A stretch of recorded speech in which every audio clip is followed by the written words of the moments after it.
તો એ ટાઈમમાં ભાવ કેવી રીતે નક્કી કરતા હતા કે તમે પ્રોપર આજની તારીખમાં કેવું હોય કે એનાલિસિસ કરવાનો, ડોક્યુમેન્ટ તૈયાર કરવાના, કોસ્ટ એનાલિસિસ કરો, પછી તમે એક નંબર ઉપર આવો. આ બે રૂપિયાનો તમે નંબર કેવી રીતે નક્કી કર્યો તો કે આટલો એ ભાવ છે ને લેશો એ લોકો આપણે? એ લોકો સીલ કવર લે છે. જે મીટિંગ હોય ને એની અંદર એમાં સીલ કવર લે હમ. અને મારો છેલ્લો નંબર રાખે.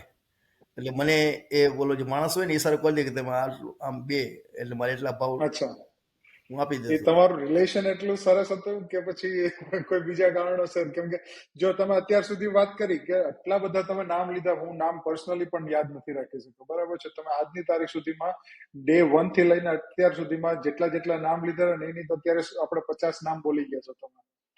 તો આ રિલેશનશિપ બિલ્ડ કરવાનું હતું, એ તમારા નેચરમાં જ હતું કે તમે ટ્રાવેલિંગ ઓલ ધ ટાઈમ કરતા હતા એટલે પછી કોઈ મળવાનું થાય? ના એ નેચર છોકરાઓને ડ્રામામાં તૈયાર કરવા, એને સમજાવવા, એને ભેગા રાખવા, એ બધો અનુભવ મને મારુતિ કુરિયરમાં બહુ કામમાં